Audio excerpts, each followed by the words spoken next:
बचपन, 55 और 95 हर उम्र के लिए यकसा मुफीद, मफाद आम्मा का आलम बरदार। जरूर सब्सक्राइब करें, लाइक करें, शेयर करें और बेल आइकन प्रेस करना न भूलें। Rabbani the scholar YouTube channel. नाज़रीन इकराम, अस्सलाम वालेकुम। Rabbani the scholar YouTube channel पर एक मतलब फिर आप लोगों का इस्तेकबाल किया जाता है। नाज़रीन, आप जानते हैं कि मालेगांव शहर इल्म अदब का गहवारा है और इल्म अदब का गहवारा होने के साथ साथ यहाँ पर बेशुमार फनकार मौजूद हैं। अल्हम्दुलिल्लाह हमारे लिए ये बहुत ही सादत की बात है कि हमारे अपने शहर के मशहूर मारूफ फनकार मोहतरम गुल अयूबी साहब जो है वो गाहे रब्बानी खत्ताती मरकज पर आया करते हैं और अपनी मुफीद और कारामत बातें जो है वो हमारे तलबा से शेयर करते हैं। उन्हें कुछ न कुछ नई सीख, नई बातें बताकर जाते हैं। आज भी वो हमारे अपने इस खत्ताती मरकज पर आए हुए हैं। मैं सबसे पहले आपका इस्तेकबाल करता हूं और जो नए नाजरीन हैं, जो हमारे नए सब्सक्राइबर्स हैं, मैं उनको ये बात बताना चाहूंगा कि ये वो शख्सियत हैं जिन्होंने 1800 से जायद मरतबा जो है लफ्ज मोहम्मद को मुनफरिद अंदाज में लिखा है और तकरीबन 2000 से जायद मरतबा आपने लफ्ज अल्लाह को जो है वो मुनफरिद अंदाज में लिखा है। हर मरतबा आपने अलग लिखने की कोशिश की। अलिफ लाम लाम हे, इसको आपने 2000 मरतबा जो है 2000 मरतबा से जायद आपने जो है मुख्तलिफ अंदाज में लिखने की कोशिश की है। मीम हे मीम दाल मोहम्मद, इस नाम को जो है और आपने इस नाम की बरकत को खुद पर अपने ऊपर महसूस किया और आप पहले चश्मा लगाया करते थे, चश्मा भी उतर गया आपका इस नाम की बरकत की वजह से। बेशुमार ऐसी बातें आपसे जुड़ी हुई हैं जो नामुमकिनात में से नामुमकिन को मुमकिन कर दिखाने का नाम जो है वो गुल अयूबी साहब का नाम है, ऐसा मैं मानता हूँ। और अल्हम्दुलिल्लाह रब्बानी खत्ताती मरकज में आप गाए आकर अपने फनकारी का नमूना भी यहाँ पर पेश किया करते हैं और रोजाना व्हाट्सएप से जुड़े हुए, फेसबुक से जुड़े हुए लोग जो हैं इनके फनून को जो है वो देखा करते हैं, फन पारों को देखा करते हैं, उसे लाइक करते हैं, शेयर करते हैं, इनकी हौसला अफजाई करते हैं। यानी अगर मैं बोलता ही रहूं तो ऐसी बात हो जाएगी कि मैं ही बोलता रह जाऊंगा और साहिब एजाज शख्सियत जो है वो खामोश रह जाएंगी। मैं इनकी तारीफ में, इनके तारुफ में और क्या क्या बातें पेश करूं। जब ये बोलेंगे तो यकीनन आप खुद इनका तारुफ जो है खुद से इनको महसूस करेंगे। आइए मैं आपको इनके रूबरू करता हूँ। मैं गुल अयूबी साहब इस मौके पर चाहूंगा कि हमारे जो तलबा और तालिबात हैं, हमारे जो नाजरीन हैं, उनमें बेशुमार ऐसे तलबा हैं जो गुज़िश्ता लॉकडाउन को झेल कर आए हुए हैं। उनकी हैंड राइटिंग इंतहाई खराब हो चुकी है और वो कुछ हद तक हैंड राइटिंग को दुरुस्त कर रहे हैं। मैं चाहूंगा कि आपके कुछ तहरीकी अक़वाल, कुछ ऐसे अक़वाल ज़र्रीन जिन्हें आप बरता करते हैं, पेश किया करते हैं मुख्तलिफ प्रोग्रामों में, आप जब मोटिवेशन जो पैदा करते हैं, तो ऐसे कुछ तहरीकी अक़वाल से हम शुरुआत करते हैं आज की सेशन की। तो आप अपने तहरीकी अक़वाल हमारे तलबा को मोटिवेट करने के लिए, उनकी हौसला अफजाई करने के लिए, उन्हें बेदार करने के लिए, उन्हें तहरीक देने के लिए और उन्हें झिझोड़ कर जगा देने के लिए जो है आप अपने अक़वाल से जो है हमारे इस सेशन का आगाज करें। बिस्मिल्लाहिर्रहमानिर्रहीम। नाज़रीन, शायकीन और मोअज़्ज़िज़ीन, अक़वाल ज़र्रीन तो हमारे असलाफ, क्या हमारे बुजुर्ग बेशक और हमारे दानिश्वर जो तबका है सब इनके रहते हैं। बेशक थोड़ी सी तब्दीली के साथ इसको नए सिरे से भी पेश किया जाता है। जैसे तलबा के लिए मोहतरम जनाब मरहूम इलियास सिद्दीकी साहब ने एक ऑडिशन, एक कोर्ट पेश किया था कि हौसला अफजाई कितनी ज़रूरी है और बच्चों को किन खूबियों से आशना होना चाहिए ज़िंदगी में तरक्की के लिए। तो जनाब मरहूम ने इरशाद फरमाया था कि जो पढ़ नहीं सकता आगे बढ़ नहीं सकता, जो लिख नहीं सकता आज की दुनिया में टिक नहीं सकता और जो बोल नहीं सकता तरक्की के दरवाजे खोल नहीं सकता। क्या बात कही है, वाह वाह वाह। यानी जो है तीन ऐसी खूबियां जो इंसान के किरदार की ताबीर में निहायत मुफीद व मुआविन है। वाह वाह। अगर इनमें से एक भी खूबी चाहे पढ़ने के ताल्लुक से जो पढ़ नहीं सकता, अगर पढ़ने की लायकी भी हासिल हो जाए तो बाकी दो खूबियां भी खुद ब खुद आ जाती है। और लिखने की खूबी भी अगर हासिल कर ले या सिर्फ लिखने की खूबी हासिल कर ले तो जाहिर है कि वो पढ़ेगा तभी लिखेगा, यानी पढ़ना ऑटोमेटिक आ जाएगा और वो पढ़ेगा भी लिखेगा भी। और जब वो बोलना सीख जाएगा तो तरक्की के दरवाजे खोलना उसके लिए आसान हो जाएगा। तीनों खूबियों का हामिल शख्स जिनमें ये खूबियां पैदा हो गई हो उसको तरक्की करने से कोई रोक नहीं सकता और इंशाअल्लाह वो जिंदगी में किसी न किसी मोड़ पर आला मकाम हासिल करता है, हासिल करेगा इंशाअल्लाह। अल्हम्दुलिल्लाह इन अक़वाल पर मैंने भी अमल करने की कोशिश की है और अल्हम्दुलिल्लाह मुझे उम्मीद है कि हमारे तलबा, हमारे शायकीन, हमारे नाज़रीन, हमारे सामीन इनको जितनी बातें जहाँ तक भी अच्छी लगेगी, अगर उसमें से कुछ पर भी अमल किया तो ये उनके लिए सूदमंद साबित होगा और हमारे बुजुर्गों के असलाफ की जो है एक मर्तबा फिर से जो है उनको जिंदा करने का काम हो जाएगा। और जो है सिर्फ यही नहीं है, इतने ही पे बस नहीं होता, बल्कि मदाइन का वाकया मुझे याद है कि जब मदाइन को अरबों ने फतेह किया तो मजूसी हुकूमत थी। मजूसी हुकूमत के जमाने में ये लोग आतिश परस्त हुआ करते हैं और ज़रतुश्त के अक़वाल जो है इसको बहुत इस्तेमाल करते थे। तो जब अरबों की फ़हम फरासत का ये हाल हुआ इस्लाम लाने के बाद कि जब मदाइन को फतेह किया अरबों ने, तो बादशाह के महल के सामने जो शाही आतिशकदा था उसको बुझा दिया गया। कोयलों के अंबार जगह जगह नजर आने लगे और एक अरब बद्दू सिपाही जो था वो अपनी सवारी से उतरता है और शाही महल में दाखिले के दरवाजे तक पहुंचता है तो देखता है कि ऊपर ज़रतुश्त के अक़वाल में से एक कौल लिखा हुआ रहता है कि जिस शख्स के पास इल्म, दौलत और हौसला ये तीनों खूबियां यकजा हो, बादशाह के दरबार में उसी को हाजिरी देने का शरफ हासिल होना चाहिए। फिर से सुनिए, जिसके पास इल्म, दौलत और हौसला ये तीनों खूबियां या इन तीनों खूबियों का हामिल शख्स ही बादशाह से मुलाकात कर सकता है। तो वो अरब फौजी इस्लाम की फरासत देखिए कि वो अपनी सवारी से उतरता है, कोयले का एक टुकड़ा उठाता है और ज़रतुश्त के उस कौल की नफी करता है, यानी उसको काट देता है और उसके नीचे एक दूसरा कौल लिखता है। पहला कौल फिर से सुन लीजिए, जिसके पास इल्म, दौलत और हौसला ये तीनों खूबियां यकजा हो।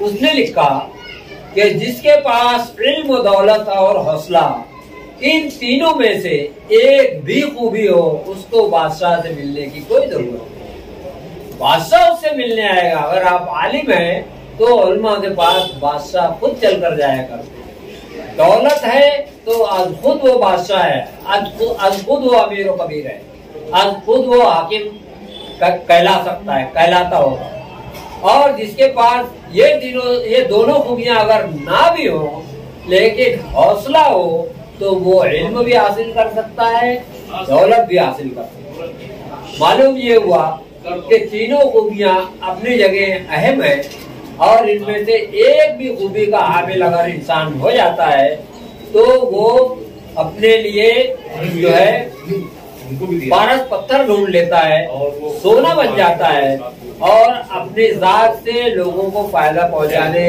का यकीन हासिल कर लेता है और दुनिया उससे नफा हासिल करती है। नफा पहुंचाने वाले इल्मों को अल्लाह भी बाकी रखता है। अल्हम्दुलिल्लाह इन तीनों खूबियों में से या पढ़ना, लिखना, बोलना, इन तीनों खूबियों में से तमाम खूबियां अगर आपके अंदर आ जाती हैं तो ये इंतहाई कामयाब तरीन इंसान बनने में मदद देगी। ये 6 की 6 खूबियां आपको इंसान जो है इंतहाई कामिल शख्स बना सकती हैं, मुस्तकबिल करीब में या मुस्तकबिल बैद में, या कोशिश करते रहना हमारा काम है। और अगर आगे बढ़कर हम देखते हैं, सुनते हैं अक़वाल को, बहुत सारे अक़वाल आते हैं। जैसे जो है कार आमद एक कौल, जिसको मैंने भी पढ़ता है, इस्तेमाल किया है और इसकी खूबियों को खुद महसूस किया है और लोगों पर इसके तासुरात को भी मैंने महसूस किया है। वो ये कि आम तौर पर जब हम कोई बात कहते हैं, मुकर्रिर जब कोई बात कहता है, मजमा जब किसी की बात को सुनता है, तो मुकर्रिर जो है अपनी बात जब बयान करता है तो उसको यकीन रखना चाहिए कि नाज़रीन, सामीन, जितने भी हमारे सामने मौजूदीन बैठे हैं, वो हमारी बात को 100%, 100% गौर से नहीं सुन रहे। इस बात का यकीन रहना चाहिए, क्योंकि दौरान तकरीर वो दरअसल इस अपने साबिका मालूमात से आपकी बयान करदा मालूमात को कंपेयर करते रहते। आपकी बात को गौर से नहीं सुनते, बल्कि अपने साबिका मालूमात की रोशनी में आपकी बात को परखते हैं और उसके दुरुस्त होने या न होने पर अपनी गर्दन हिलाते हैं और वाह वाह का दादो तहसीन से नवाजते हैं। क्योंकि वो सुनते नहीं है, मुकम्मल तौर पर नहीं सुनते, बल्कि आधा सुनते हैं और आधा कंपेयर करते रहते हैं अपनी साबिका मालूमात। इसको दूसरे लफ्जों में यूं भी बयान किया गया है कि जब हम कोई बात रूबरू किसी से करते रहते हैं, दो शख्स जब कोई बात, दोनों बातें करते रहते हैं, कोई एक बोलते रहता है और एक सामे रहता है, तो मुकर्रिर जो है, कहने वाला जब कोई बात को कहता है तो सामे उसकी बात को पूरे तौर पे नहीं सुनता। ये हमारी गलतफहमी है, बल्कि वो इस बात को उस दौरान सोचते रहता है कि आप खामोश होंगे तो वो क्या बोले। आप खामोश होंगे, मिसाल के तौर पर अगर आप किसी मस्जिद में किसी दोस्त को कोई लतीफा सुनाते हैं तो आपको लगता है कि वो बगौर सुन रहा है, नहीं, बल्कि वो जवाबी लतीफा सोचते रहता है उस वक्त। जैसे ही आपका लतीफा खत्म होगा, वो जवाबी लतीफा एक ढाप देगा। मतलब ये कि सुनने का अमल कामिल तौर पर सुनने का अमल नहीं होता, उसके दौरान कई दूसरे अवामिल भी काम करते हैं, जिसमें सोचने का अमल भी होता है और जिसमें कंपेयर करने का अमल भी होता है, मुवाजना करने का, आपकी बात को सही और दुरुस्त जांचने का अमल भी होते रहता है। और उसके बाद वो जब वो मुत्तफिक होता है और जब वो मुतमईन होता है तो अपनी गर्दन हिलाता है और वाह वाह दादो तहसीन के शोर से नवाजता है। इस किस्म के अक़वाल हमारी जिंदगी में बड़े करामत होते हैं। हम अगर ऐसी छोटी छोटी बातें हमारे असलाफ की, हमारे दानिश्वरों की अक़वाल के जिक्र में छोटी छोटी बातों को अपनी जिंदगी का हिस्सा बनाएंगे, अपनी तालीम का हिस्सा बनाएंगे, हौसला अफजाई के पहलू से अमल करने की नीयत से, तो इंशाअल्लाह आप इसका नफा मुस्तक़बिल बईद में, मुस्तक़बिल करीब में या आखिर उम्र में किसी न किसी हिस्से में आप जरूर इसका नफा हासिल कर सकते हैं और हासिल करेंगे। इस बात का यकीन होना चाहिए। इसलिए अक़वाल पर और अपने लाइन के अक़वाल पर खुसूसी तौर पर तवज्जो देनी चाहिए, पढ़ना चाहिए, मुतालिया जारी रखना चाहिए। ये हमारे जो तलबा हैं, मुताले की कमी की बात, क्योंकि आज डिजिटल मीडिया का दौर है तो मुतालिया तकरीबन नापैद हो चुका है। लेकिन अगर हम मुताले को जिंदा रखते हैं तो हमारे अंदर की तामीरी रूह जो है वो जिंदा रहेगी और हमको ताबिंदा रखेगी। इस तरीके से आप एक तख्लीकी जहन के हामिल कामिल शख्स बन सकते हैं और नई नई इख्तिराआत से दुनिया को नफा पहुंचा सकते हैं। और आपके ऐसे काम जो नामुमकिन है, इन्हीं अक़वाल की बदौलत, हौसला अफजाई की बदौलत और जो है दादो तहसीन की बदौलत आपके अंदर वो तहरीक पैदा करेंगे, वो खुद एतमादी पैदा करेंगे कि आप मुल्क कौम की खिदमत के नुक्ते नज़र से अपने आप को आगे बढ़ाएंगे और अपने ऐसे कामों को दुनिया के सामने पेश करेंगे जिससे दुनिया नफा हासिल करेगी, जिससे इंसानियत को फायदा होगा, जिससे मुल्क कौम को फायदा होगा और जिससे हमारे मुल्क का नाम पूरी दुनिया में रोशन होगा।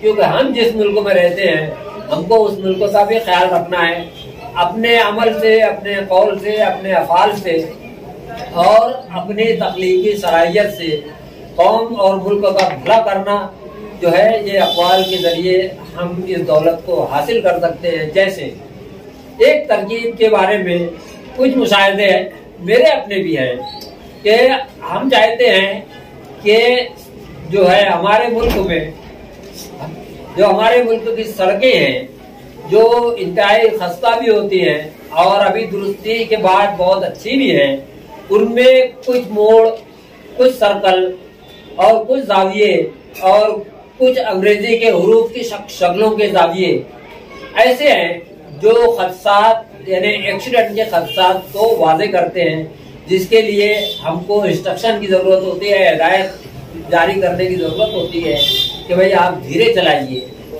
लेकिन हम देखते हैं कि कोई इनको फॉलो नहीं करता। दुनिया इतनी तेज रफ्तार है, हर कोई आगे निकलना चाहता है, लिहाजा अक्सरियत जो है या वक्तन फवक्तन बहुत सारे लोग जो है हादसे का शिकार हो जाते हैं, जानी माली और बरसों के इलाज मुआवजे की सौबतें बर्दाश्त करते हैं।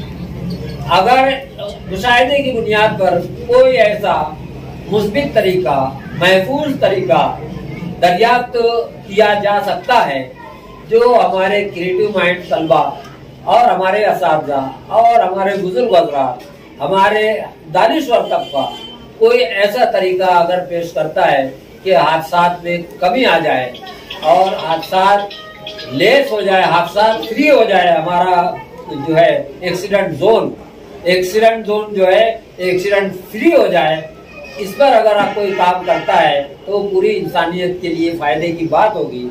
इस ज़िमन में छोटा सा मेरा मुशाहिदा जो इंशाअल्लाह तकमील तक पहुंचने के बाद आपके सामने आएगा कि आप किसी भी हादसाती जोन को जब पार करेंगे तो आप लिमिटेड रफ्तार से पार करेंगे, वो लिमिटेड रफ्तार ऑटो होगी। अभी फिल वक्त इस बारे में इतना ही कहा जा सकता है, बाकी चीजें और भी डिटेल है लेकिन उसका अभी बयान करने का वक्त नहीं है। अगर इस पर पूरे तौर पर अमल हो जाता है तो हमारा मुल्क दुनिया में, विश्व में एक्सीडेंट फ्री तकरीबन या 50% एक्सीडेंट फ्री मुल्क कहलाएगा।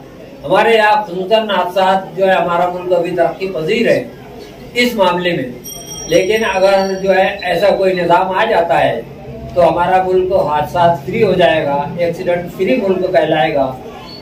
तब यानी यूं कहा जा सकता है 50% 60% जो है हादसा से हमें निजात मिल जाएगी। और ये इसका निज़ाम को अगर पूरे मुल्क में फैलाया गया तो इंशाअल्लाह हमारा मुल्क 90% 90% जो है एक्सीडेंट फ्री हो जाएगा। पूरी दुनिया में हमारा मुल्क ऐसा पहला मुल्क हो जाएगा कि जो एक्सीडेंट फ्री रहेगा। हमारे तलबा से, हमारे मुशाहिदीन से, जो है लोगों से हमारी यही रिक्वेस्ट रहेगी कि आप भी ऐसे कोई तरीक़ेकार पे गौर करें। मैंने भी अपना तरीका जो है पेश किया है लेकिन अभी उसके डिटेल का वक्त नहीं है। मुख्तसरन ये कि जो है जब हम हादसाती जोन से, एक्सीडेंट जोन से गुजरेंगे तो हमारी गाड़ी की रफ्तार लिमिटेड हो जाएगी, ऑटो। बस इतना ही इस वक्त कहा जा सकता है, बाकी डिटेल इंशाअल्लाह आगे आएगी। आज की तारीख में इस बात को नोट कर लें कि हमारा मुल्क में चाहे मेरे जरिए हो चाहे किसी और के जरिए हो, जो अल्लाह जिससे भी काम लेना चाहे, अगर मेरा काम अधूरा भी हो तो कोई दूसरा पूरा करेगा, लेकिन ये ख्वाब पूरा होगा। और इंशाअल्लाह हमारी मिल्लत जो है, हमारी कौम जो है, हमारे लोग जो है वो जानी माली हर किस्म के नुकसान से तकरीबन बचने की पोजीशन में आ जाएगी और ये इंसानियत के लिए बहुत बड़ी खिदमत होगी। और इंशाअल्लाह अज़ीज़ आमीन, मैं इसको तकरीबन अपनी तहकीक को फ्री पेश करना चाहूँगा ताकि जो इंसानियत की खिदमत में मेरा भी हिस्सा हो जाए। बहुत ही उम्दा बातें तलबा के ताल्लुक से, तालीम के ताल्लुक से और एक तरह से मुताले की बातें और उसके अलावा जो अक़वाल ज़र्रीन के ज़रिए से आपने बातें यहाँ पर पेश की हैं, यकीनन वो आप तरफ से लिखे जाने के मुतरादिफ है। और इसे सुनकर, इसे समझकर, इस पर अमल पैदा होकर यकीनन कामयाबी की कुंजी जो है हासिल की जा सकती है, कामयाबी हासिल की जा सकती है। और बेशतर हमारे तलबा और तालिबात, हमारे जो नाज़रीन हैं वो यकीनन अक़वाल ज़रीन को पसंद किया करते होंगे। एक कॉल के जरिए से जो है आज की बातें यहाँ पर बुल अय्यूबी साहब ने पेश की शुरुआत में, और उन्होंने बताया कि किस तरह से इख्तिरा की जा सकती है, किस तरह से हमारा इख्तिराई जहन बन सकता है। उसके लिए एक तो इल्म हासिल करना बहुत जरूरी है, और इल्म हासिल करने से पहले आपको या तो पढ़ते हुए आना चाहिए, लिखते हुए आना चाहिए, या फिर आपको बोलते हुए भी अच्छी तरीके से आना चाहिए। अल्हम्दुलिल्लाह ये हमारे लिए सादत की बात है कि रब्बानी खत्ताती मरकज़ गुज़िश्ता 4 सालों से लिखने का जो फन है वो अपने तलबा तालिबात में मुंतकिल करने के लिए कोशिश में सरगर्दा है, और बेपना हद तक वो कामयाबी भी हासिल कर चुका है। और बेशतर तलबा और तालिबात जो है वो उर्दू और इंग्लिश, मराठी, अरबी, हिंदी, हर तरह की जो है वो लैंग्वेज यहाँ पर जो है वो लिखने की और पढ़ने की कोशिश में सरगर्दा हैं और अपनी कोशिश कर रहे हैं। बेशतर तलबा ने इसमें कामयाबी हासिल की है। मैं बहुत शुक्रिया अदा करता हूँ बुल अय्यूबी साहब का कि इतनी कीमती बातें जो है वो हमारे इस प्लेटफॉर्म से आपने पेश की, और जो इख्तिरा की बात आपने की है तो हमारी दुआएं हैं, हमारी नेक ख्वाहिशात हैं आपके साथ कि अल्लाह ताला आपके जो अज़ाइम हैं उन अज़ाइम में आपको कामरान करे, और आपकी जो इख्तिराई ज़हनियत जो एक तरह से जो चल रही है, जो एक दिमाग आपका चल रहा है, उसमें मजीद अल्लाह ताला जो है आसानियां फराहम करे, और आप नई इख्तिरा करके न सिर्फ मुल्क व मिल्लत के लिए, कौमें, बल्कि बने इंसानी के लिए जो है हम मुफाद आम्मा के तहत जो है कारामत बन सके। इन्हीं नेक ख्वाहिशात के साथ विदा चाहेंगे। बहुत शुक्रिया। खुदा बचपन, 55 और 95 हर उम्र के लिए यकसा मुफीद, मफाद आम्मा का आलम बरदार। जरूर सब्सक्राइब करें, लाइक करें, शेयर करें और बेल आइकन प्रेस करना न भूलें।